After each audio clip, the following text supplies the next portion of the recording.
হিন্দু কোনো ধর্মের নাম না, কখনো ছিল না ক্লাসিক্যালি। অখণ্ড ভারতের আইডিয়াটা কিসের ভিত্তিতে ডেভেলপ করলো? 1 কোটির উপরে ভোটারকে সাডেনলি নাই করে দিলেন, অলমোস্ট 80% 90% মুসলমান। তাহলে আপনি এই 90টা আসনের ডেমোগ্রাফি, ইলেকটোরাল ডেমোগ্রাফি পরিবর্তন করে দিলেন, আমাদের নির্বাচন কমিশন যেটা করছিল 2008-এ আওয়ামী লীগকে ক্ষমতায় আনার জন্য। তো সেই কাজটা করে আপনি কিভাবে ফেয়ার ইলেকশন করলেন? দ্বিতীয়ত দেখেন, টোটাল ইলেকশন ল এনফোর্সমেন্টের দায়িত্ব লোকাল স্টেটের ল এনফোর্সমেন্ট থেকে আপনি সেন্ট্রাল গভর্নমেন্ট থেকে লোক পাঠাইলেন 3 লাখ হ্যাঁ নিয়ে আসছে। তৃতীয়ত হচ্ছে যে টোটাল প্রিজাইডিং পোলিং আপনি লোকাল ব্যুরোক্রেটদের উপর রিলাই করলেন না, বাইরে থেকে লোক আনছেন। ইতিমধ্যে আমরা জানি যারা পশ্চিমবাংলায় যাওয়া আসা করে তারা সবাই বলছে পশ্চিমবাংলার ব্যবসা বাণিজ্য কিন্তু ইতিমধ্যে বাঙালিদের বাইরে চলে গেছে। মারোয়ারিরা, মুম্বাই থেকে আসা, গুজরাটিরা, উত্তর ভারত থেকে আসা লোকজন এই টোটাল বিজনেস ইন্ডাস্ট্রি সব কিছু নিয়ন্ত্রণ করছে। কালচার ভেঙে পড়েছে। বাংলাদেশে ভিক্ষা করতে আসা লাগে কলকাতা থেকে, জানেন, কারণ তারা ওখানে প্রোডাকশন হাউস চালাইতে পারতেছে না। বাংলাদেশ থেকে শত শত হাজার হাজার কোটি টাকা বিজ্ঞাপন নিয়ে তারা কলকাতায় প্রোডাকশন হাউস চালাচ্ছে। অতএব অখণ্ড ভারতের যে আইডিয়াটা একটা ফেক আইডিয়া, হিন্দু নামক সভ্যতা জাতিসত্তার আইডিয়াটা একটা ফেক আইডিয়া। শুভেন্দু অধিকারী তিনি বাংলাদেশের বিপক্ষে সবসময় কথা বলতে পছন্দ করেন, ভালোবাসেন তিনি বাংলাদেশকে কথা বলতে। আপনি আসলে কিভাবে দেখছেন, আমাদের ক্ষেত্রে কি পরিণতি অপেক্ষা করছে? ধন্যবাদ। প্রথম কথা হচ্ছে যে এই পশ্চিমবাংলা নির্বাচনটা আসলে একটা ক্ষুদ্র জায়গা, মানে বিজেপির আরএসএস এর যে রাষ্ট্র প্রকল্প, এই অখণ্ড ভারতের রাষ্ট্র প্রকল্পটাকে সামনে নিয়ে এই নির্বাচনটাকে দেখতে হবে আর কি, যে হিন্দু হিন্দি এবং হিন্দুত্ববাদ, এই যে অখণ্ড ভারত প্রকল্প আর কি। এবং আপনার মনে থাকবে যে যখন নতুন সংসদ ভবন করে মোদি কয়েক বছর আগে, সেখানে দঙ্গল নামে একটা ম্যাপ লাগায় অখণ্ড ভারতের। আমার মনে আছে যে 22-এ অথবা 23-এ, সে সময়টাতে আমাদের সব রাষ্ট্র কিন্তু বিলীন হয়ে গেছে অখণ্ড ভারতে।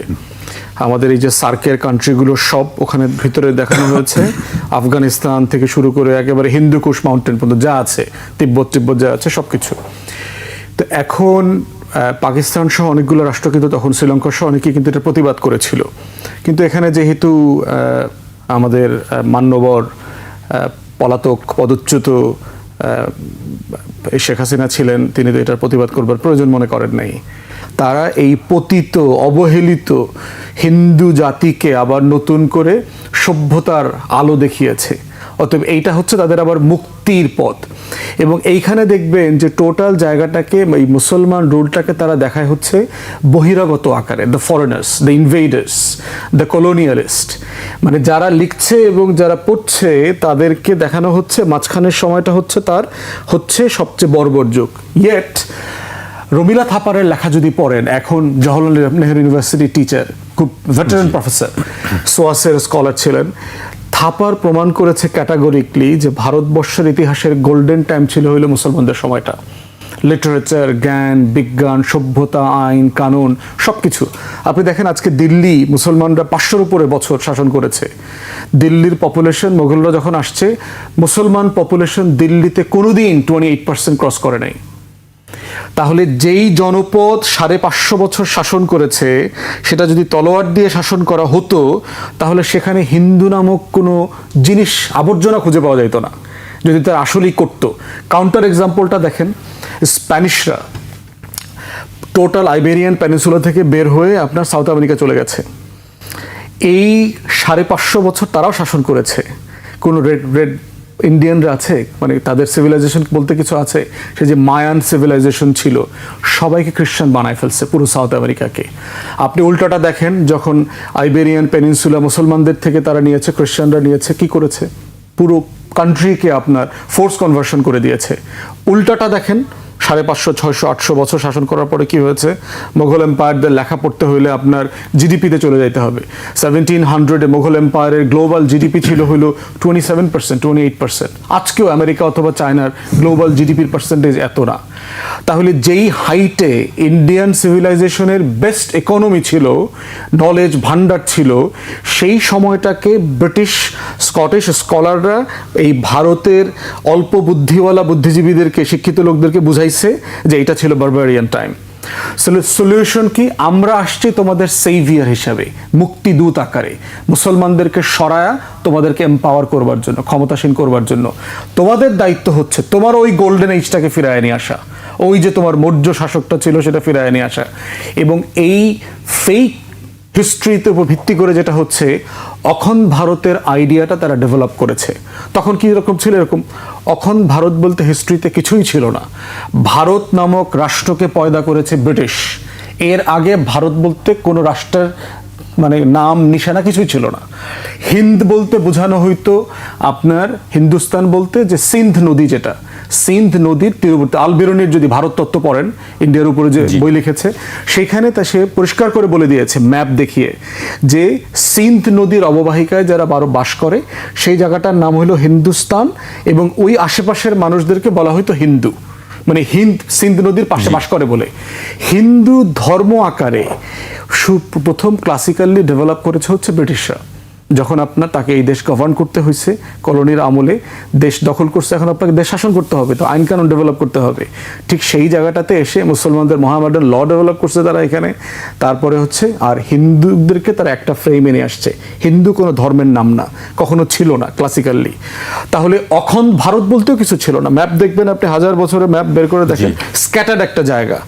মোগলরাই মোটা দাগে আপনার এই আজকের যেটাকে আমরা ভারতবর্ষ বলি, এটাকে ইউনিফাই করেছে প্রায় পুরোটা, বাকিটা ব্রিটিশরা এসে করেছে। অতএব অখণ্ড ভারতের যে আইডিয়াটা একটা ফেক আইডিয়া, হিন্দু নামক সভ্যতা জাতিসত্তার আইডিয়াটা একটা ফেক আইডিয়া। কারণ হিন্দুদের হচ্ছে প্রচুর ধরন প্রকৃতি আছে, তাদের দেখবেন এক এক অঞ্চলে যাবেন, দেখবেন মন্দির আলাদা, দেবদেবী আলাদা। দেখবেন দুর্গা বাঙালি হিন্দুর প্রধান দেবী, যাকে তারা পূজা করে। উত্তর ভারতে যান, রাম, যেটাকে নিয়ে সেই বিষয়গুলি তো আমাদের কাছে মনে হচ্ছে যে ভারতে ছড়িয়ে যাচ্ছে, সব প্রসারিত না, হচ্ছে। ছড়িয়ে যাচ্ছে না, কিছুই ছড়াচ্ছে না। যেটা হচ্ছে সেটা হলো একটা ফেক ইলেকশন হয়েছে। তাহলে বুঝতে হবে যে অখণ্ড ভারতের আইডিয়াটা কিসের ভিত্তিতে ডেভেলপ করলো? হিটলারের রাইখ দ্বারা ইনফ্লুয়েন্সড। ব্রিটিশ কলোনিয়ালিস্টরা এটা ইন্টেলেকচুয়ালি ডেভেলপ করেছে ডিউরিং দ্য কলোনিয়াল টাইমে। এখানে মুসলমানদেরকে আদার করা হয়েছে, যেহেতু তারা মোগল এম্পায়ার ছিল, তাদের গোল্ডেন সিভিলাইজেশন ছিল সেখানে। সেই জায়গা থেকে ডেভেলপ করা একটা ফ্যাসিস্ট আইডিয়া, অ্যাবসলিউটলি একটা ফ্যাসিস্ট আইডিয়া। এখন এই ফ্যাসিস্ট আইডিয়াটা না বুঝলে আপনি শুধু নির্বাচনের এই সংখ্যা, বিজেপি কত পাইলো আর কংগ্রেস কততে হারলো, এই অঙ্ক দিয়ে মিলানো যাবে না। একটি প্রশ্ন আছে যে ম্যানিপুলেশনের একটি এক্স্যাক্টলি। তো এই হিন্দুত্ববাদের জায়গা থেকে দেখতে হবে যে ভারত রাষ্ট্র যে পলিটিক্সটা করতেছে গত 100 বছর, আপনার আগামী কয়েক বছরের ভিতরে, সম্ভবত এই বছর অথবা আগামী বছর আরএসএস এর 100 বছর হওয়ার কথা, এবং তাদের টার্গেট ছিল এই বছরের ভিতরে অখণ্ড ভারতের ম্যাপ তারা করবে, পূর্ণাঙ্গ করবে।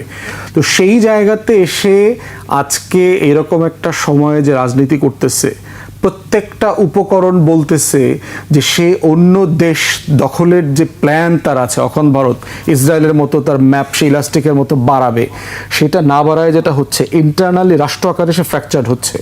ইন্ডিয়া গত 47-এর পর থেকে যদি ধরেন, মোস্ট ভালনারেবল স্টেট রিয়েলিটিতে এখন বাস করছে। এবং নির্বাচন তো শুধু এখানে হচ্ছে না, বিজেপির প্ল্যানে দেখলাম সবচেয়ে দুর্গ, মানে যেখানে সে দখল করতে পারছে না, সে বলছে যে যেই 3টা দুর্গ আমাকে দখল করতে হবে, একটা হচ্ছে বাংলা, দ্বিতীয় হচ্ছে তামিলনাড়ু, থার্ড হচ্ছে আপনার কেরালা। কেরালাতে কংগ্রেস দেখলাম আগায় আছে, তামিলনাড়ুতে আপনার ওই যে নায়ক যিনি দক্ষিণ ভারতের যিনি নায়ক নতুন দল করেছেন উনি, আর কংগ্রেসের এখানে তৃণমূল এখানে হেরে যাচ্ছে। প্রশ্ন হচ্ছে যে কি নির্বাচন হয়েছে? প্রথম কথা হচ্ছে ভারতের আপনার পশ্চিম বাংলাতে প্রায় 90-এর মতো আসন আছে যেখানে মুসলমানরা ডিসাইসিভ ফ্যাক্টর হইতে পারে। এই যে আপনি এসআইআর এর কথা রেফার করলেন, সাকিব ভাই বলেছেন স্পেশাল ইন্টেন্সিভ রিভিশন, এসআইআর এর মধ্য দিয়ে আপনি 1 কোটির উপরে ভোটারকে সাডেনলি নাই করে দিলেন, অলমোস্ট 80% 90% মুসলমান। তাহলে আপনি এই 90টা আসনের ডেমোগ্রাফি, ইলেকটোরাল ডেমোগ্রাফি পরিবর্তন করে দিলেন। আমাদের নির্বাচন কমিশন যেটা করছিল 2008-এ আওয়ামী লীগকে ক্ষমতায় আনার জন্য, তো সেই কাজটা করে আপনি কিভাবে ফেয়ার ইলেকশন করলেন? দ্বিতীয়ত দেখেন, টোটাল ইলেকশন ল এনফোর্সমেন্টের দায়িত্ব লোকাল স্টেটের ল এনফোর্সমেন্ট থেকে আপনি সেন্ট্রাল গভর্নমেন্ট থেকে লোক পাঠাইলেন 3 লাখ, হ্যাঁ নিয়ে আসছে। তৃতীয়ত হচ্ছে যে টোটাল প্রিজাইডিং, পোলিং আপনি লোকাল ব্যুরোক্রেটদের উপর রিলাই করলেন না, বাইরে থেকে লোক আনছেন। ইতিমধ্যে আমরা জানি যারা পশ্চিম বাংলায় যাওয়া আসা করে তারা সবাই বলছে পশ্চিম বাংলার ব্যবসা বাণিজ্য কিন্তু ইতিমধ্যে বাঙালিদের বাইরে চলে গেছে। মারোয়ারিরা, মুম্বাই থেকে আসা, গুজরাটিরা, উত্তর ভারত থেকে আসা লোকজন এই টোটাল বিজনেস ইন্ডাস্ট্রি সবকিছু নিয়ন্ত্রণ করছে। কালচার ভেঙে পড়েছে। বাংলাদেশে ভিক্ষা করতে আসা লাগে কলকাতা থেকে, জানেন, কারণ তারা ওখানে প্রোডাকশন হাউস চালাইতে পারতেছে না। বাংলাদেশ থেকে শত শত হাজার হাজার কোটি টাকা বিজ্ঞাপন নিয়ে তারা কলকাতায় প্রোডাকশন হাউস চালাচ্ছে। অতএব সেই জায়গাতে সিরিয়াসলি একটা ফ্রডুলেন্ট ইলেকশন করছে। টার্ন আউট দেখলাম 93%। সোনার বাংলায় 93% ভোট কিভাবে প্র্যাকটিক্যালি পসিবল? নদী, সাগর, তারপরে মানে রাস্তাঘাটের যে অবস্থা দুর্গম, আমাদের মতোই তো, মানে এরকম একটা জায়গায় 93% টার্ন আউট আপনি কিভাবে করেন? Practically impossible. তাহলে যেটা হচ্ছে এইটা সিম্পলি মধ্যযুগীয় কায়দায় একটা দুর্গ দখল করছে বিজেপি। একটা এলাকা সে দখল করছে অস্ত্র দিয়ে না, একটা ভোটের যুদ্ধের মধ্য দিয়ে দখল করেছে। তার ওই যে অখন ভারতের ডেডলাইন ফুলফিল করতেছে। এটা করে যেটা করছে, সে এখানে আসন জিতেছে কিন্তু সে রাষ্ট্র হারাচ্ছে দিন শেষে। ফ্র্যাকচার্ড কমিউনিটি, এবং এইটা অনেকগুলো মৌলিক প্রশ্নও তৈরি করেছে। বাঙালি বুদ্ধিজীবিতা রবীন্দ্রনাথ ঠাকুরকে নিয়ে যেই বাঙালি জমিদার, ব্রাহ্মণ, উচ্চবর্ণের হিন্দুরা যেই হিন্দুত্ববাদিতা, যেই পোলারাইজেশনটা শুরু করেছিল গত শতাব্দীতে, বঙ্গভঙ্গ হয়েছিল, এটা সে করতে দিল না। আবার অখণ্ড বাংলার একটা রাষ্ট্র করারও কিন্তু পরিকল্পনা করেছিল। সোহরাওয়ার্দী, আবুল হাশেম, শরৎচন্দ্র বসু, কুরণচন্দ্র রায়, সেটাও কিন্তু আপনার এই বাঙালি হিন্দুরা এবং নেহেরু করতে দেয় নাই, কংগ্রেস করতে দেয় নাই। আজকে বুঝতে পারবে তারা যদি সিরিয়াস হয় যে আসলে আমার স্বাধিকারের আন্দোলনে কোথায় কোথায় আমাদের বুদ্ধিজীবীরা আমাদেরকে ঠকিয়েছে, ভুল পথ দেখিয়েছে। জি, আমি আপনার কাছে আবার আসবো। এই পর্যায়ে আমি আবার সাকিব আলীর কাছে আসতে চাই। পশ্চিমবঙ্গকে এত গুরুত্ব দেওয়ার কারণ কি বিজেপির ক্ষেত্রে? আরেকটি প্রশ্ন ছিল যেটি হচ্ছে যে বাংলাদেশে কি পশ্চিম কি আবার শুরু হবে কিনা, এই ধরনের একটি আশঙ্কা আমরা দেখছি। হ্যাঁ, অবশ্যই আমি মনে করি যে এই আশঙ্কা অত্যন্ত মানে পুশিনের আশঙ্কা অত্যন্ত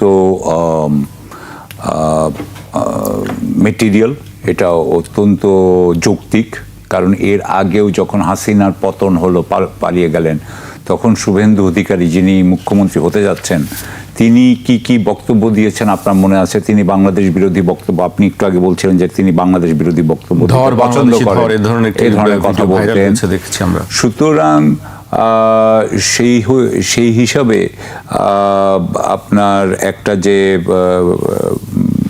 বিরাট একটা পরিবর্তন হবে সে বিষয়ে কোনো সন্দেহ নেই। আমি সেটার আগে ওই ব্যাপারে একটু বলবো, কিন্তু তা বলার আগে আপনি যে প্রশ্নটা করলেন যে পশ্চিমবঙ্গ এত গুরুত্বপূর্ণ কেন, পশ্চিমবঙ্গ এত গুরুত্বপূর্ণ কেন, সেটার একটা বিষয় হচ্ছে যে আমরা এই অনুষ্ঠান শুরু করার আগে আপনার ওখানে কথা বলছিলাম, তখন আমরা শ্যামাপ্রসাদ মুখোপাধ্যায়ের ব্যাপারে কথা বলছিলাম। তো শ্যামাপ্রসাদ মুখোপাধ্যায় হচ্ছে হিন্দু মহাসভার, আমাদের ইতিহাস নিয়ে যখন কথা বলছিল ডক্টর ফুয়াদ, সেখানে ব্যারিস্টার ফুয়াদ, সেখানে হচ্ছে যে হিন্দু মহাসভার প্রতিষ্ঠাতা ছিলেন হচ্ছে গিয়ে শ্যামাপ্রসাদ মুখোপাধ্যায়। এবং শ্যামাপ্রসাদ মুখোপাধ্যায় সেই সময় আপনার পূর্ববঙ্গে যে সংখ্যালঘু যে হিন্দু সম্প্রদায় ছিল, সেই হিন্দু সম্প্রদায়কে তিনি অত্যন্ত আমি বলবো সাফল্যের সাথে সংগঠিত করেছিলেন এই হিন্দু মহাসভার অধীনে। এবং কংগ্রেসেরও একটা বিরাট অংশকে তিনি, যদিও তিনি কংগ্রেসের মেম্বার ছিলেন না, কিন্তু তিনি কংগ্রেসেরও একটি বিরাট অংশকে সংগঠিত করেছিলেন। এবং একদিক দিয়ে একটু আগে যখন ফুয়াদ যখন কথা বলছিলেন জন্য, এই যে একটা নতুন আরেকটা স্বাধীন বাংলা তৈরি করার জন্য সোহরাওয়ার্দী এবং শরৎ বোসের যে কথা বলছিলেন, সেখানে এই শ্যামাপ্রসাদ মুখোপাধ্যায় ছিল এটার প্রধান বিরোধিতা করছিলেন, মানে পশ্চিমবঙ্গে। এবং তার কথা ছিল যে কোনো মতেই বাঙালি হিন্দুরা বাঙালি মুসলমানের ক্ষমতায় মানে অধীনে থাকবে না, কারণ তারা তখন ইতিমধ্যেই সমাজের মধ্যে তারা একটা আপনার অনেক উচ্চ স্থানে ছিল বাঙালি মুসলমানের তুলনায়, বাঙালি হিন্দুরা বিশেষ করে উচ্চ বর্ণের হিন্দুরা। এবং সেহেতু তারা সেই ধরেন 100 বছর ধরে তারা যেই আধিপত্য বিস্তার করেছিল বাংলায়, সেটা তারা রাতারাতি ছেড়ে দিতে রাজি না। বেসিক্যালি। সো সেই এটা ইয়েরও একটা বোধ হয় আমার ওনার নামটা এখনই মনে আসছে না, বরিশালের ভদ্রলোক, হিস্ট্রির টিচার ছিলেন অক্সফোর্ডে, ওনার একটা বিখ্যাত বই আছে এবং সেই বইয়ে উনি এই এগুলো এই ডাইনামিক্সগুলো 47-এর আগে নিহার রঞ্জন চৌধুরী যে বাংলাদেশে আসলে যে আত্মঘাতী বাঙালি বাংলাদেশের হিন্দুরা যারা তখন ধরেন ভালো অবস্থায় আছে গ্রামে, তারা তখন কি বলছে যে মিয়ারা এসে আমাদেরকে এখন বলবে, এখানে এসে বসবে, চেয়ারে বসবে, এটা আমরা সহ্য করতে পারছি না। মানে এই ধরনের একটা কুসংস্কার বলেন বা এক ধরনের সামাজিক একটা সীমাবদ্ধতার মধ্যে তারা আটকে ছিলেন। তারা অনেকেই আসলে পূর্ববঙ্গ ত্যাগ করেছেন আর কোনো কারণে না, তারা যে খালি মুসলমানদের, বেঙ্গলি মুসলমানদের ক্ষমতার অধীনে তারা থাকবেন না, আর কিচ্ছু না, এবং তারা তার পরিবর্তে ওখানে যে ভিক্ষা করতে রাজি আছেন কিন্তু এখানে থাকবেন না। সো ওখানে এইরকম একটা নাম্বার ছিল। তো এই যে শ্যামাপ্রসাদ মুখোপাধ্যায়কে ধরে, শ্যামাপ্রসাদ মুখোপাধ্যায় যেই আপনার সাম্প্রদায়িকতার যেটা তুলেছিলেন, যেটা নিয়ে উনি জনসংঘ করেন 1951 সালে, এবং 51 সালের জনসংঘ যেটা করেন সেটাই বিজেপি, পরে বিজেপি হয়েছে। সুতরাং সেই অনুযায়ী তো বিজেপির প্রতিষ্ঠাতা, সাম্প্রদায়িকতার একজন প্রতিষ্ঠাতা হচ্ছে শ্যামাপ্রসাদ মুখোপাধ্যায়। তো সেই হিসাবে শ্যামাপ্রসাদ মুখোপাধ্যায়, তার বাবা আশুতোষ মুখোপাধ্যায়ের যে বিরাট যে সাংস্কৃতিক যে মূলধন, যে ক্যাপিটাল, সেটাকে ব্যবহার করে পশ্চিমবঙ্গকে উনাদের একটা ঘাঁটি করা, এটা তো বিজেপি চাইবেই। এবং যদি আপনি জানেন যে পশ্চিমবঙ্গকে যদি আপনি একবার ঘাঁটি করতে পারেন, তাহলে আপনি নর্থ ইস্টের অনেককেই আপনি ইনফ্লুয়েন্স করতে পারবেন, কারণ এটা কলকাতা থেকেই অনেকটা ত্রিপুরা, মেঘালয় সব জায়গায় হয়। সুতরাং আপনার এবং আসামে, সুতরাং সেটাও আরেকটা কারণ যে Paschimbanga is in a gateway, যদিও তারা আগেই গেটওয়ের বাকিগুলো পেয়ে গেছে, শেষ পশ্চিমবঙ্গ ছিল। সুতরাং সেই জন্য পশ্চিমবঙ্গ এবং পশ্চিমবঙ্গের আপনি যদি কালচারালি চিন্তা করেন, কালচারালি কিন্তু পশ্চিমবঙ্গের একটা গুরুত্ব আছে। আগে তো অনেক বেশি ছিল, এখন অনেক কম হয়েছে, কিন্তু তারপরেও আপনি যদি ধরেন যে দিল্লিতে যদি বাঙালিদের একটা বিরাট আপনার আছে, বসতি আছে আজকে প্রায় 100 বছর ধরে, যারা সরকারে চাকরি করতে এবং যারা আসলে জাতীয় রাষ্ট্রের সাথে সম্পূর্ণভাবে আপনার এক ধরনের এস্টাবলিশমেন্ট, একটা ডিপ স্টেট বলতে পারেন। সো একদিক দিয়ে তামিলনাড়ু যেমন বলছিল যে সাউথ যেমন ইম্পর্টেন্ট, ঠিক সেরকমভাবে ইস্ট যদি ইম্পর্টেন্ট ধরেন, মানে পূর্ব ভারতের প্রধান শহর কিন্তু আপনাকে ধরতে হবে পশ্চিমবাংলাকে, পূর্ব ভারতের। সেই হিসাবে তাদের পশ্চিম বাংলা খুবই ইম্পর্টেন্ট। আমি আরেকটা জিনিস মনে করি যে দুটো জিনিস নিয়ে আমি একটু কথা বলতে চাই এখানে, সেটা হচ্ছে যে এখন যেটা হতে যাবে সেটা হচ্ছে যে এখন তো পশ্চিমবঙ্গের যিনি সরকার থাকবে সে কিন্তু বাংলাদেশের দিকে তার নজর থাকে বেশি। সুতরাং তারা আগে মমতা ব্যানার্জি যদি সবকিছু যখন দেখছিলেন এবং যখন ভারত থেকে, কেন্দ্র থেকে বাংলাদেশ বিরোধী কোনো বক্তব্য দেওয়া হতো, তখন কিন্তু মমতা ব্যানার্জি তার তার বিরুদ্ধে এক ধরনের একটা বাধা সৃষ্টি করতেন, এক ধরনের কাউন্টার ন্যারেটিভ মাঝে মধ্যে তিনি দিয়েছেন এবং মাঝে মধ্যে তিনি কথা বলেছেন। এখন যেটা হবে সেটা হচ্ছে যে বাংলাদেশ বিরোধিতাটা আগে দিল্লি থেকে হচ্ছিল এবং দিল্লির থেকে যেটা পশ্চিমবঙ্গে আসছিল, এখন যেটা হবে সেটা হচ্ছে দিল্লির এই বাংলাদেশ বিরোধিতাটাকে পশ্চিমবঙ্গ আরো উস্কে দিবে। এটাকে কিছুদিন পরপরই তারা উস্কে দিবে, নিজেদের কারণে উস্কে দিবে, নিজেদের কারণে। কারণ আপনি জানেন খুব ভালো করে যে আমাদের এখানে অ্যান্টি ইনকামবেন্সি আছে, আমাদের এখানে প্রতিটা দেশেরই কিন্তু আপনার সম্পদের স্বল্পতা আছে, দুর্নীতি হয়, নানান ধরনের সমস্যা প্রত্যেকটা আমাদের এখানে থাকে। সেই দুর্নীতি থেকে চোখ সরানোর জন্য বাংলাদেশ একটা আপনার স্কেপগোট হিসাবে এটা কাজ করবে। সুতরাং আমি মনে করি যে এখন শুভেন্দু অধিকারী এর আগে দেখেছেন, এখন হয়তো বলবে যে রংপুর দখল করা হবে, রংপুরের এরিয়া করা হবে, নানান ধরনের আপনার সেন্সেশনাল, বা আমি মনে করি অনেকটা অস্থিতিশীল, মানে পশ্চিমবাংলা বাংলাদেশের সাথে এক ধরনের অস্থিতিশীলতা করতে পারে, যাতে তার ফলে তাদের পক্ষে ওই পশ্চিম বাংলায় ক্ষমতা রাখা সুবিধা হয়।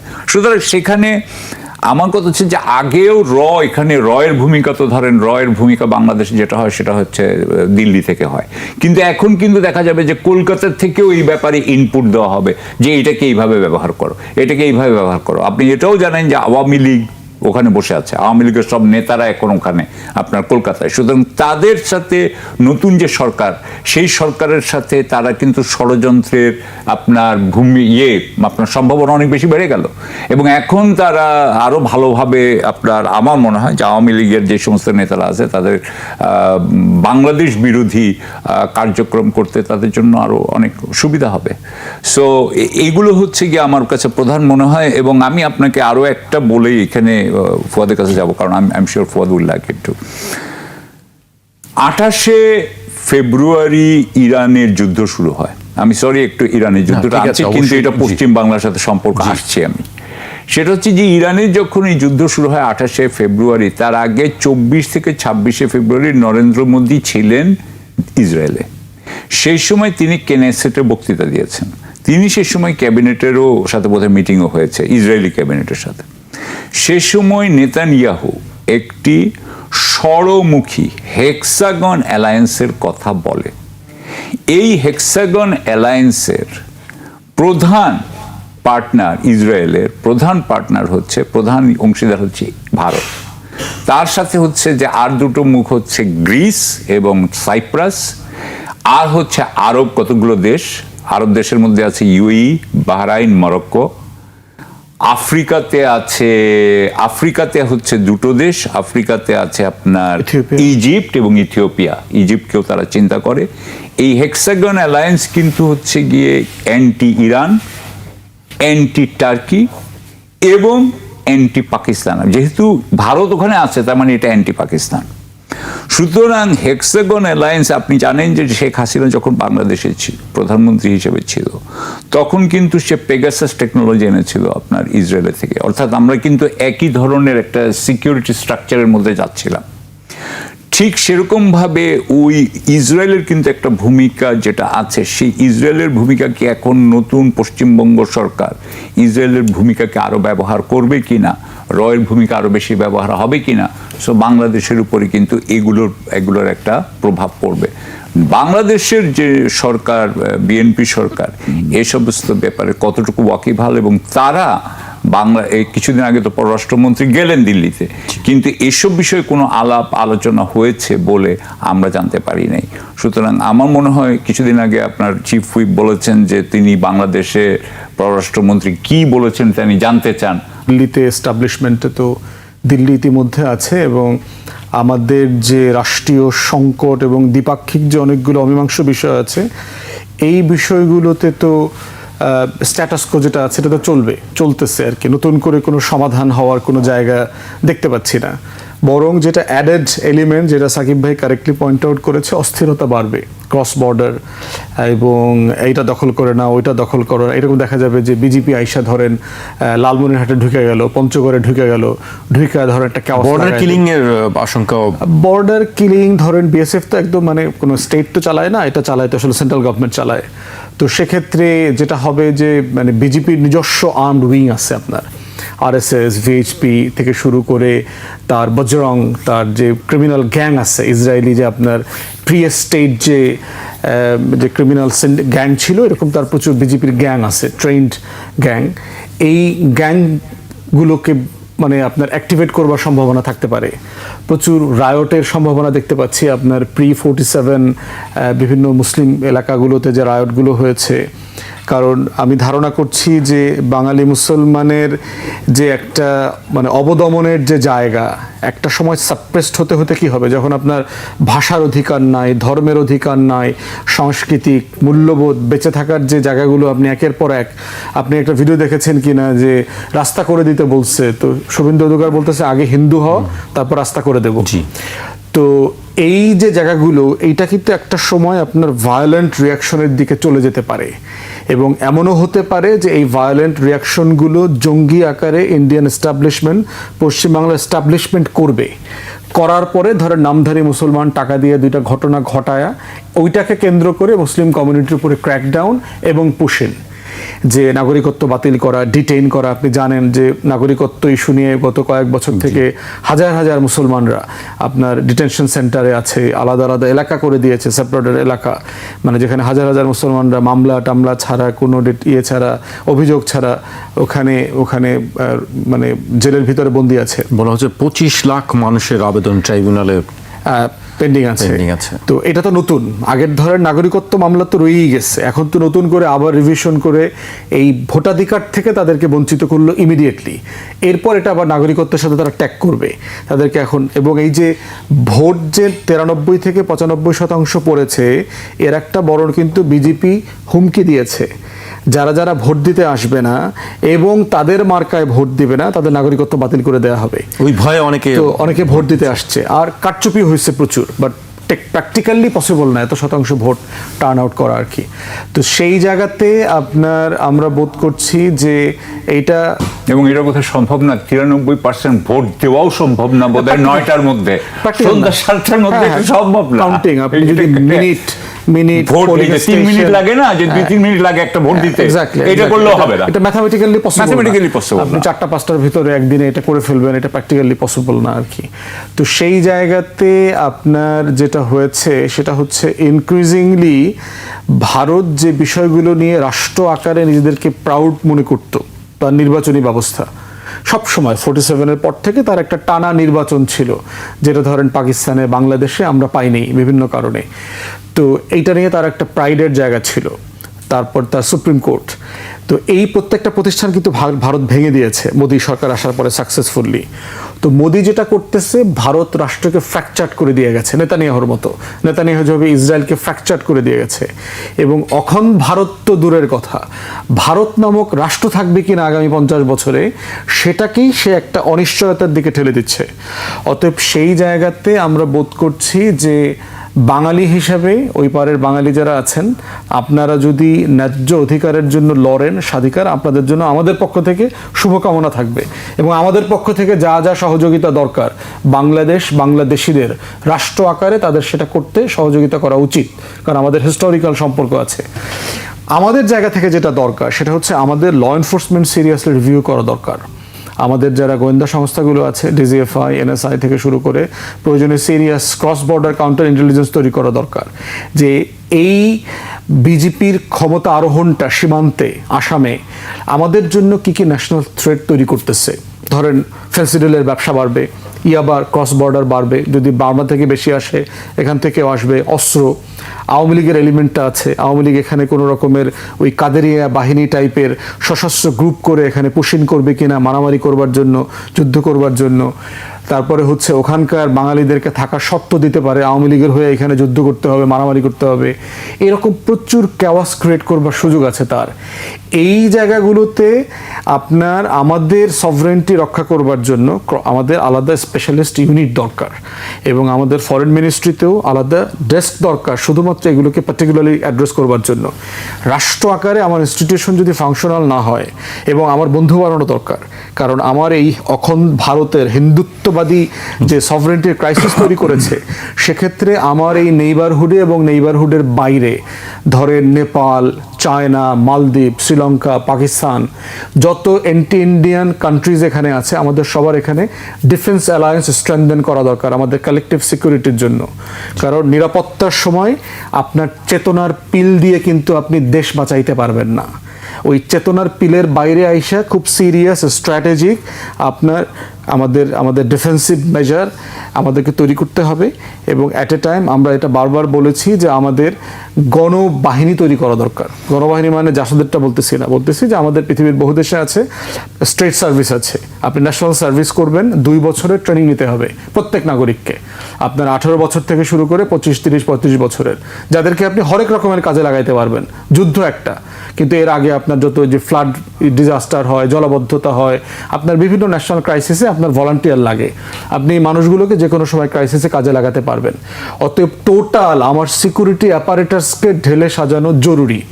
এবং দেখবেন গত কদিন আগে জঙ্গি নাটক যেখান থেকে শুরু হলো, আমাদের সম্মানিত সেনাপ্রধান জেনারেল ওয়াকার সাহেব এনডিসিতে একটা বক্তব্য দিয়েছেন বিমান বাহিনী নিয়ে, যে বিমান বাহিনীর মাল্টি রোল কমব্যাট এয়ারপ্লেন এরকম কিছু একটা সমতা আছে, সাকিব ভাই ভালো বুঝবেন, যেটা আমাদের নাই।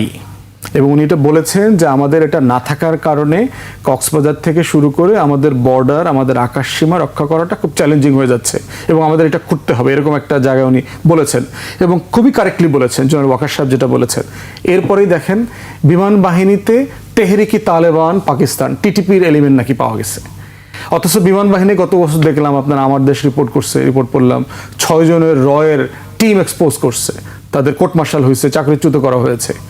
অতএব আমার ফোর্সগুলোকে ঢেলে সাজানো, জেনারেল ওয়াকার যেটা বলেছেন, এই প্রপোজিশনের সাথে আমাদের দেশবাসী আমরা একাত্ম আছি এবং আমাদের স্বাধীনতা সভরেন্টি কিভাবে কম্প্রোমাইজড হতে পারে, কারণ এটা কিন্তু সিরিয়াস কনসিকোয়েন্স আছে। হিটলারের রাইজ নিয়ে 20s 30s কিন্তু আমরা দেখেছি ইউরোপিয়ান নিউজ পেপারগুলো কিন্তু সিরিয়াসলি তার দেশগুলোকে ওয়ার্ন করেছে। অতএব একই রকম এইরকম একটা ফ্যাসিস্ট রেজিম অখণ্ড ভারত যেটা দিল্লিতে তৈরি হচ্ছে, এটা শুধু তার রাষ্ট্রকে সে বিপদে ফেলছে না, চারপাশের সব প্রতিবেশীকে সে বিপদে ফেলছে।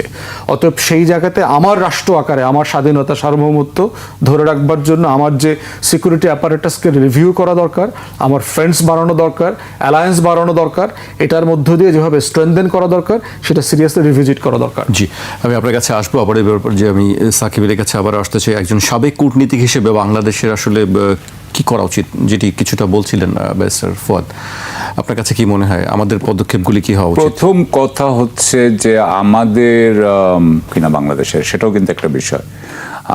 আমি যেটা দেখলাম সেটা হচ্ছে যে আপনার মনে আছে যে আমাদের প্রধানমন্ত্রী যখন লন্ডনে ছিলেন এবং তিনি ওনাকে যখন আসতে বলা হচ্ছিল এবং এখানে ওনার আসার জন্য একটা জনমত বা একটা তৈরি হলো, তখন কিন্তু উনি বলেছিলেন যে উনার বাংলাদেশে আসা কিন্তু উনার একার উপরে নির্ভর করে না, এটা আমাদের মনে রাখতে হবে। তাহলে এটা কার উপর নির্ভর করে, কে এইটার সাথে কি ভারতের কোনো সম্পর্ক ছিল কি না, এইটা নিয়ে কিন্তু এখনো এটা ক্ল্যারিফিকেশন হয়নি। দ্বিতীয় কথা হচ্ছে যে আমাদের দেশের স্বরাষ্ট্রমন্ত্রী আজকে যিনি এখানকার 2 নম্বর ব্যক্তি, তিনি করার কথা নেই, কিন্তু তিনি শিলংয়ে 7 বছর ছিলেন, সেটা ব্যাপারে কিন্তু কোনো আপনার নাই, ব্যত্যয় নাই, সেটা আমরা সবাই জানি। এখন সুতরাং সেই অবস্থায় এই সরকার আসলে ভারতের সাথে বাংলাদেশের সার্বভৌমত্বের পক্ষে কোনো শক্ত অবস্থান নিবে কি নিবে না, সে ব্যাপারে আমার কিছুটা সন্দেহ আছে। আমি আশা করব যে তারা নিবে এবং সে ব্যাপারে তারা যাতে এটা ক্লিয়ার করে, এবং এই বিষয়গুলো যদি তারা ক্লিয়ার করে দিতেন তাহলে কিন্তু আজকে আমাকে এই কথাগুলো বলতে হতো না, কিন্তু ওনারা ক্লিয়ার করেন নাই। আপনি জানেন যে আমরা কিন্তু কিছুদিন আগে কিন্তু যে নিয়ে কথা বলছিলাম, রৌমারি নিয়ে কথা বলছিলাম, এবং রৌমারি তখন এই যে পিলখানা নিয়ে আপনার জেনারেল ফজলুর রহমান কিন্তু একটা আপনার কমিশন ছিল, সেই কমিশন নিয়ে আমরা তখন কথা বলেছি। তখন বলা হয়েছিল যে ওই রৌমারির ঘটনার পরে ফজলুর রহমান সাহেবকে ডিজি থেকে নামিয়ে দিল হচ্ছে গিয়ে আওয়ামী লীগ বলার জন্য আর কি, ভারত বলার কারণে। সেটা তো 2003 সালের কথা বলছি আমরা, 2001 বা 1 সালের কথা বলছি, 2000 আওয়ামী লীগ করেছে। হ্যাঁ 2000 আওয়ামী লীগ তখন ছিল পাওয়ারে। যখন বিএনপি পাওয়ারে আসলো তখন ওনাকে আর্মি থেকেই সরাই দেওয়া হলো। এবং এখানে নাকি ডিজি যখন করা হয়, ডিজি বিডিআর, সেটা নাকি ভারতের এক ধরনের ভারত এটার মধ্যে এক ধরনের ইনপুট দিতে চায় যে কোনো যাতে খুব ভারতের সব ব্যাপারে বা বাংলাদেশের সার্বভৌমত্বের ব্যাপারে খুব দৃঢ় কোনো ব্যক্তিকে তারা বিডিআর ওখানে বিজেপি চায় না। সুতরাং আমি যেটুকু মনে করি যে ইতিমধ্যেই কিন্তু আপনি জানেন, আমি কয়েকদিন আগে একটা হচ্ছে 18ই ফেব্রুয়ারি বোধহয়, ওটা ছিল আপনার রৌমারি দিবস। তো রৌমারি দিবসে কিছু আপনার রিটায়ার্ড অফিসাররা গিয়েছে ওখানে যাওয়ার পর তারা ছবি টবি তুলেছে। আমি একজনের থেকে শুনলাম, আমারও যাওয়ার কথা ছিল, তা আমার একটা অনিবার্য কারণে যেতে পারি নাই, কিন্তু ওখানে আমি তখন শুনলাম যে যারা গিয়েছে তাদের নামে নাকি রিপোর্টিং হবে। অর্থাৎ বাংলাদেশে এখনো আপনি রৌমারির ব্যাপারে যে আর্মি অফিসারগুলো যাচ্ছে তাদের বিরুদ্ধে রিপোর্টিং হচ্ছে, তো একটু আগে জেনারেল ওয়াকার সম্পর্কে ব্যারিস্টার ফুয়াদ বেশ ভালোই কথা বললেন, কিন্তু আমার কথা হচ্ছে যে যদি আর্মি অফিসাররা যদি রৌমারিতে যাওয়ার মানে রৌমারির ব্যাপার করার জন্য যদি তাদের নামে রিপোর্টিং হয়, তাহলে এটা জেনারেল ওয়াকার কোন পক্ষে আসলে কাজ করতেছেন? হ্যাঁ, সো আমি যেটা বলতে চাচ্ছি, এতগুলো কথা বলার কারণ হচ্ছে যে বাংলাদেশের যে ভিতরের যে অবস্থা, সেই অবস্থাটা খুব একটা আমার কাছে খুব শক্ত মনে হয় নাই, দৃঢ় মনে হয় নাই। আপনি হয়তো একটু পরে হয়তো যুক্তরাষ্ট্রের ওই সাথে যে আমাদের যে বাণিজ্য চুক্তি, সেখানেও আমি জাস্ট একটু এটা আসবো, বাট আমি ওখানে একটা কথা বলেছি যে ওইখানে আপনি দেখেছেন যে ওই শর্তগুলো অত্যন্ত আপনার মানে সার্বভৌমত্ব বিরোধী, মানে সার্বভৌমত্বকে জলাঞ্জলি দিয়ে ওই সমস্ত শর্ততে আপনার এগ্রি করা হয়েছে। সেখানে বলা হয়েছে যে যারা নন মার্কেট ইকোনমি, মানে অর্থাৎ চীনের নাম উল্লেখ না করে বলা হয়েছে যে চীনের সাথে সম্পর্ক রাখা যাবে না। আপনি যখন আমাকে কূটনীতিক হিসেবে বললেন যে ভারতের ব্যাপারে আপনি কি বলবেন আমাকে, তা আমি তো আপনাকে প্রথমেই বলবো যে চীনের সাথে আপনি আপনার ইয়ে করবেন, আপনার সম্পর্ক নিবিড় করবেন। আমরা যদি ব্যালেন্স অফ পাওয়ার যে কনসেপ্টটা ব্রিটেন 200 বা আরো বেশি 400-500 বছর ধরে ইউরোপে যেটা করেছে, হ্যাঁ, ফ্রান্স এবং অস্ট্রিয়া এবং বর্তমান সরকার সেই চেষ্টা করছে চীনের সঙ্গে সম্পর্ক আরো জোরদার করার জন্য। চীনের সাথে সম্পর্ক জোরদার যদি করতে হতো তো তাহলে তো আমি তো প্রধানমন্ত্রীর সাথে শি জিনপিং এর সেরকম আমি কোনো আমাদের কথাবার্তা দেখি নাই। আমি বরং এখানে যেটা দেখলাম যে আমাদের পররাষ্ট্রমন্ত্রী ভারতে গেলেন, কিন্তু আমাদের পররাষ্ট্রমন্ত্রী কি চীনে গিয়েছেন? মঙ্গলবার যাচ্ছেন তিনি। আচ্ছা, সুতরাং সেটা হচ্ছে গিয়ে বড় কথা। চীনের সাথে সম্পর্ক হচ্ছে একটা বড় ব্যাপার। দ্বিতীয় কথা হচ্ছে যে আমরা পাকিস্তানের সাথে আমাদের প্রতিরক্ষা সম্পর্ক, আপনাকে একটু আগে আমি বললাম যে প্রতিরক্ষার দিক দিয়ে যদি চিন্তা করেন তাহলে ইসরায়েল এবং ইন্ডিয়া একদিকে, সুতরাং আমরা কখনোই ইন্ডিয়ার সাথে যেতে পারি না সেই হিসাবে। সুতরাং আমাদেরকে থাকতে এবং আমাদের সার্বভৌমত্ব যদি সত্যিকারের সার্বভৌমত্ব ধরে রাখতে হয় তাহলে আমাদেরকে যেতে হবে পাকিস্তান, টার্কি এই অ্যাক্সিসের সাথে আমাদের একটা সহযোগিতাটা বাড়ানো যায় কিনা সেটা দেখতে হবে। সুতরাং এই দুটো ব্যাপারে আমি বলবো, এবং আমি আরো বলবো যে এই যে নতুন যে পশ্চিমবাংলা যেটা হতে যাচ্ছে তার ফলে কিন্তু আরো একটা জিনিস হবে, সেটা হচ্ছে যে বাংলাদেশের সাথে পশ্চিমবঙ্গের এখানে বা ভারতের সাথে যে ব্যবসা বাণিজ্য হয় রাস্তা, বিশেষ করে স্থল বন্দর দিয়ে, এখানে কিন্তু মাঝে মধ্যেই কিন্তু কৃত্রিম সংকট তৈরি হতো। আগে এইটা কমে এসেছিল, এখন আবারও এই কৃত্রিম সংকট হতে পারে। হ্যাঁ, কারণ আপনাকে আবারও বলছি যে এখানে অস্থিতিশীল করার যে চেষ্টা, যে রাজনীতিক যে আপনার কৌশল এবং আপনার আমরা যে অ্যান্টি মুসলিম যে আপনার সেন্টিমেন্টস, সেসবের কারণে হতে পারে। সেই জন্যও কিন্তু বাংলাদেশের, আমি সবসময় বলতে চাচ্ছি যে বাংলাদেশ যাতে ভারতের উপরে তার নির্ভরশীলতাটা কমানোর চেষ্টা করে। এইবারও কিন্তু আমরা কিন্তু আমাদের যে যখন জ্বালানি নিরাপত্তা নিয়ে কথা হয়েছে, তারা কিন্তু ভারতের কাছে বাংলাদেশের সরকার গিয়েছে, এবং আমি শুনলাম যে ভারত নাকি ডিজেল নিয়ে আমাদেরকে হেল্প করবে। কিন্তু আমার কথা হচ্ছে যে এগেইন আমরা কিন্তু ইরানের সাথে কোনো নেগোসিয়েশনে যাইনি যে যাতে আমাদের জাহাজগুলো, আমি জানি না কতটুকু গিয়েছি, সেসব নিয়ে কোনো রিপোর্ট হয় নাই। সো আমার কথা হচ্ছে যে আমাদের বাণিজ্যিকভাবেও আমাদের এই নির্ভরশীলতা কমানো। জি, আমি শেষ পর্যায়ে চলে আসছি। বাণিজ্য চুক্তির কথা বারবারই উঠছে এবং এটা নিয়ে বেশ আলোচনা চলছে, অনেকে পর্যালোচনা করছেন। একটি লেখা পড়ছিলাম, সেখানে কোনো আইনে বা চুক্তিতে ইংরেজি শ্যাল কথা থাকার অর্থ হচ্ছে এসব বিষয় পালন করা বাধ্যতামূলক। উইল লেখা থাকলে সেটা হবে ইচ্ছাধীন বিষয়। 32 পৃষ্ঠার এই চুক্তিতে শ্যাল কথাটি আছে মোট 179 বার, উইল 3 বার। এর মধ্যে বাংলাদেশ শ্যাল এসেছে 131 বার, আর উই শ্যাল আছে মাত্র 6 বার। ব্যারিস্টার আসাদুজ্জামান ফুয়াদ, এই চুক্তি নিয়ে আজকে হাইকোর্টে একটি রিটও হয়েছে, চুক্তির বৈধতা চ্যালেঞ্জ করে রিট করা হয়েছে। আপনার বক্তব্য জানতে চাই এই বিষয়ে। আসলে প্রথম কথা হচ্ছে যে তৃতীয় বিশ্বের দেশ হওয়ার অনেকগুলো অভিশাপ আছে আর কি। তার ভিতরে একটা হচ্ছে যে আপনার ভূ রাজনীতির বাস্তবতা, যেভাবে ইসরায়েল ইন্ডিয়া দ্বারা আমাদেরকে প্রচুর ঝামেলার শিকার হতে হচ্ছে, প্রতিনিয়ত অ্যাবিউজিভ রিলেশনশিপের মতো আর কি।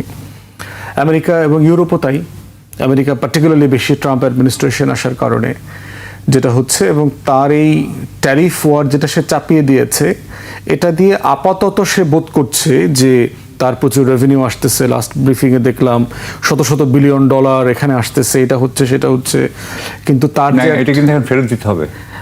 এখন ফেরত দিতে হবে। সুপ্রিম কোর্ট বলে হ্যাঁ, দিয়েছে। সুপ্রিম কোর্ট বলার পরে এখন ফেরত দিতে হবে। সুপ্রিম কোর্ট বলে দিয়েছে হ্যাঁ, হ্যাঁ। ফেরত তো দিবে না, অ্যাডজাস্ট করবে আর কি। করতে হবে আর কি, হ্যাঁ, somehow। তো এখন যেটা হচ্ছে যে আবার ওইটা করার পর যেটা করেছে সে নতুন করে আবার 10% ট্যারিফ নতুন করে যোগ করেছে, ওইটা আবার 15% করেছে পরের সপ্তাহে। এখন প্রশ্ন হচ্ছে যে এই যে ট্যারিফ ওয়ারটা আমেরিকা শুরু করছে, এটা লং রানে সাস্টেইনেবল না। আমেরিকার ইকোনমি অলরেডি একটা ডেড বেজ ইকোনমি, তার জিডিপির থেকে তার ঋণ অলমোস্ট ডাবল। তো সেই জায়গাতে আপনার বাংলাদেশের নেগোশিয়েটিং রিয়েলিটি আসলে কোথায় ছিল এবং সেটা কোন প্রেক্ষাপটে চুক্তিটা করেছে সেটা গুরুত্বপূর্ণ। সেটা হচ্ছে আমাদের উপরে রেসিপ্রোকাল ট্যারিফ যেটা চাপিয়ে দেবার আলোচনা চলছিল, জি। এবং আপনার মনে আছে ইন্ডিয়ার উপরে কিন্তু প্রায় 25% চাপিয়ে দিল, পরে আবার আরো 25% বাড়িয়ে বাড়ায় জি। প্রায় 50% করে দিয়েছে। তো সেই ট্যারিফ ওয়ারের জায়গাতে আমরা তখন নেগোশিয়েট করে এটাকে 19%-এ আনলাম। তো এর পাশাপাশি যেটা হচ্ছে এই চুক্তিটা কন্টিনিউ চলতেছিল এবং সরকারের তরফ থেকে জানানো হয়েছে, বিএনপি জামাতকে নাকি ইনফর্ম করা হয়েছে এটা সম্পর্কে। জামাত যদিও অফিসিয়ালি খুব সিরিয়াসলি না, হালকা করে বলেছে না আমি তো তেমন কিছু জানতাম না, আমাদেরকে জানানো হয়নি আর কি। তো বিএনপি কিছু বলে না এখন পর্যন্ত। এবং আবার দেখলাম যে বোয়িং এর ব্যাপারে কিন্তু দেখবেন এই চুক্তিতে যেটা আছে, বোয়িং কেনার কিন্তু এগ্রিমেন্ট করে ফেলছে। এর মানে হচ্ছে যেই চুক্তিটা নিয়ে এত সমালোচনা হচ্ছে সেই চুক্তিটা কোনো ফর্মে পার্লামেন্টে অথবা পার্লামেন্টের কমিটিতে রিভিউ না করেই আপনি বাস্তবায়নের ভিতর অলরেডি ঢুকে গেছেন। আমি শুরু থেকে গত 1-1.5 মাস আগে থেকে বলছি যে এইটা একটা ক্রস পার্টি আপনার পার্লামেন্টারি গ্রুপ করে দেওয়া দরকার, গ্রুপ করে কমিটি করে এটাকে রিভিউ করার জন্য জরুরি হইতে রিভিউ করা দরকার। তো এখন সেই জায়গায় ক্ষমতার কাঠামোতে মানে ইন্টারিম অ্যাডমিনিস্ট্রেশনকে কি করতে হয়েছে যে আপনি একটা ইন্ডিয়া ব্যাকড একটা সরকারকে পদচ্যুত করা হয়েছে, তাহলে আপনি ডিপ্লোমেসির জায়গা থেকে কি করতে হয়েছে, আপনার তো আরেকটা ক্ষমতার কাছে আশ্রয় নিতে হয়েছে রাষ্ট্রের, যেটা আমি বুঝতে পারছি। সো পশ্চিমাদের কাছ থেকে এই বিকল্প আশ্রয়ের জায়গাটাতে আমেরিকা এরকম একটা চুক্তি চাপিয়ে দিয়েছে বলে আমি মনে করছি। তো সেই জায়গাতে আবার প্রভিশন আছে কিন্তু 60 দিনের নোটিশ দিয়ে চুক্তি যে কোনো পক্ষ বাতিল করতে পারবে। তাহলে আমার মনে হয় যেহেতু একটা ওয়েস্টার্ন ওয়ার্ল্ডের সাথে আমরা ডিল করছি, আমাদের যে কোনো সময় নোটিশ দিয়ে এগ্রিমেন্ট ওপেন করার সুযোগ আছে। কোথায় কোথায় আগে আমাদের ভিতরে আলোচনাটা হওয়া দরকার যে কোন কোন সেকশন আমরা ওপেন করব। কিছু কিছু সেকশন তো আবার অলরেডি বাস্তবায়নে চলে গেছে, কোন কোন সেকশন ওপেন করব এবং কি ফর্মে ওপেন করব, এবং সেক্ষেত্রে আগে যারা এই চুক্তি নেগোশিয়েট করেছেন যেই টিম, তাদের সাথে বর্তমান সরকারের বাণিজ্য মন্ত্রণালয়ের সিরিয়াসলি বসা দরকার, কারণ তারাই তো আগের মিটিংগুলো করেছেন। কি কি জায়গাতে এখানে আপনার এজ আছে, মানে কোন জায়গাগুলোতে আপনি বিপদে পড়তে পারেন, এটাও মাথায় রাখতে হবে। ট্রাম্পের মতো একটা পাগল কিন্তু হোয়াইট হাউসে বসে আছে। এখন অনেক দেশ কিন্তু যেটা করছে, ইউরোপ এবং আমি মানে দক্ষিণ আমেরিকার দেশগুলো দেখলাম, তারা কেউ এই চাপিয়ে দেওয়া ট্যারিফ নিয়ে এখনো রিনেগোশিয়েট করছে না, তারা ওয়েট করছে। ট্রাম্পের টেনিওর শেষ হয়ে যাবে 2 বছর, ডেমোক্রেটদের সাথে তারা যোগাযোগ করতেছে, কারণ ইনএভিটেবলি কংগ্রেসে আপনার মিড টার্মের ইলেকশনে ডেমোক্রেটরা কংগ্রেসের দখল নিয়ে নিবে, তার 2 বছর পরের নির্বাচনে ট্রাম্প তো আর তার নাই, তার টেনিওর শেষ হয়ে যাবে, তখন তারা এই চুক্তিটা আবার রিনেগোশিয়েট করবে সব জায়গাতে। এখন আমাদেরকেও কৌশলগতভাবে দেখতে হবে যে আমাদের উপরে অন্যায়টা চাপিয়ে দেওয়া হয়েছে, কিন্তু ট্রাম্প অ্যাডমিনিস্ট্রেশনের সাথে এই চুক্তিটা এখন ওপেন করাটা আমাদের জন্য সেন্সিবল হবে কিনা। পাগল তো ধরেন আবার বলো যে না ঠিক আছে এটা ওপেন করার চিঠি দিছে, ওর উপর আরো 20% দিয়ে দেয়, ওর কোনো জিনিসই নিব না, ওর মানে ওর গুডস প্রোডাক্ট সব কিছু বাদ দিয়ে দিব। ট্রাম্পের মতো একটা পাগল ডিল করতে হচ্ছে। তো সেখানে আমার মনে হয় যে একটা কম্প্রিহেন্সিভ কনভারসেশন আমাদের নিজস্ব টিমের মধ্যে দরকার, যে অযৌক্তিক জায়গাটা, কৌশলগত জায়গাটা, সময়, টাইমিং, প্রত্যেকটা ফ্রেম নিয়ে সিরিয়াস কনভারসেশন দরকার। আমার কাছে মনে হয় যে প্রথমত বাংলাদেশ, পশ্চিমবাংলায় বিজেপি তো অনেকদিন ধরেই চেষ্টা করে আসছিল। 2014-তে নরেন্দ্র মোদী প্রধানমন্ত্রী হওয়ার পর থেকেই এবং 2011-তে মমতা ব্যানার্জি মুখ্যমন্ত্রী হন, তো তারপর থেকেই এটা চলছে। এবং আমি আপনাদেরকে বোধহয় এর আগের একটা অনুষ্ঠানে বলেছিলাম যে আমাদের চারিদিকে অন্যান্য যে কয়টা রাজ্য আছে সেগুলো কিন্তু এমনিতেই বিজেপি দখল মানে ক্ষমতায় ছিল, আসাম, মেঘালয় এসব জায়গায় ছিল, ত্রিপুরাতেও বোধহয়। সুতরাং খালি একমাত্র পশ্চিমবঙ্গই খালি ব্যতিক্রম ছিল, আজ এখন পশ্চিমবঙ্গ হয়েছে। তো তার ফলে হচ্ছে যে বাংলাদেশের চারিদিকে বিজেপি এর ফলে আপনার ঘিরে আছে। এমনিতে পশ্চিমবঙ্গের মধ্যে যেটা হতে পারে সেটা হচ্ছে যে ইয়েতে যে বাংলা ভাষার যে ব্যবহার সেটা কমবে মারোয়ারিদের আধিপত্য বাড়বে, তাদের সংস্কৃতিতে আমার মনে হয় যে দিল্লির আধিপত্য হবে, বাঙালিত্ব একটু কমবে। পশ্চিমবঙ্গে মুসলমানের উপরে আরও আপনার যেহেতু হিন্দুত্ববাদ মানেই হচ্ছে হিন্দু সুপ্রিমেসি একটা আছে সাবটেক্সট, সুতরাং হিন্দু সুপ্রিমেসির কারণে অবশ্যই পশ্চিমবঙ্গে মুসলমানদের আপনার যে সুযোগ সুবিধা যেগুলো পাওয়ার ছিল সেগুলো কমবে। আপনি জানেন যে ইতিমধ্যেই স্যার এই যে স্পেশাল ইন্টেন্সিভ রিভিউ যেটা হয়েছে তার জন্য 27 লক্ষ ভোটারকে বাদ দেওয়া হয়েছিল। সেই 27 লক্ষ ভোটারদের মানে বাদ দেওয়ার কারণেই হয়তো বা এই ধরনের ফল হয়েছে, কিন্তু এইভাবে আরও পশ্চিমবঙ্গের মুসলমানদেরকে বাংলাদেশি বলে অথবা লজিক্যাল ডিসক্রিপেন্সি নানান ধরনের কথা বলে তাদেরকে আরও ভোট থেকে বাদ দেওয়া, ডিসএনফ্র্যাঞ্চাইজ করা। আমি একটু যোগ করি, এখানে আমরা গণমাধ্যমে দেখছি যে ভোটার তালিকায় বিশেষ সংশোধন যেটি বলা হচ্ছে সেখানে 1 কোটি ভোটারের নাম বাদ দেওয়া হয়েছে এবং লজিক্যাল ডিসক্রিপেন্সির নাম যেটা বলা হচ্ছে যে সেখানে 25 লাখ ভোটারকে ভোট দিতে দেওয়া হয়নি এবং 2.5 থেকে 3.5 লাখ কেন্দ্রীয় বাহিনী মোতায়েন করা হয়েছে, 650 পুলিশ কর্তা ও আমলার বদলি। গণনা কেন্দ্রের ভার প্রধানত কেন্দ্রীয় সরকারি ও রাষ্ট্রায়ত্ত সংস্থার কর্মীদের হাতে তুলে দেওয়া হয়েছে এবং এর ফলে যেটা হবে তবে এটা ঠিক যে আমি যা বুঝি যে আদানি এবং আম্বানির একটা আসবে পশ্চিমবাংলার উপরে। পশ্চিমবঙ্গে হয়তো কিছু শিল্প কারখানা তারা স্থাপন করতে চাইবেন এবং করবেনও। এমনিতেই আপনি জানেন যে সেই সিপিএম এর সময় থেকে আপনার সেই আপনার পশ্চিমবঙ্গে এমনিতে শিল্পায়ন কম হয়েছে, মানুষজনের কর্মসংস্থান কম হয়েছে। আমি মনে করি যে বিজেপি যদিও কর্মসংস্থানের উপর অনেক জোর দেয়, বলে যে তারা করতে পারবে, কিন্তু করতে পারবে বলে আমি মনে করি না। সুতরাং আমার মনে হয় না যে পশ্চিমবঙ্গের যে অবস্থা খুব একটা ভালো হবে না। তবে আরেকটা কথা বলা দরকার, একটা জিনিস বলা দরকার যে এই যে মমতা ব্যানার্জির যে টিএমসি কিন্তু এক ধরনের মাফিয়া রাজ চালাচ্ছিল বলে বলা হয়। ওনার সময় কিন্তু ওনার একজন মন্ত্রীকে জেলে নিয়ে যাওয়া হলো, আপনার মনে আছে হয়তো, কুণাল ঘোষ বলে একজন মন্ত্রী। অনেক টাকা পাওয়া গেল, অনেকগুলো আপনার কেলেঙ্কারি হয়েছে, আপনার টিচারদের রিক্রুটমেন্ট নিয়ে কেলেঙ্কারি হয়েছে, আরজি কর ওখানে একটা রেপ নিয়ে কেলেঙ্কারি হয়েছে।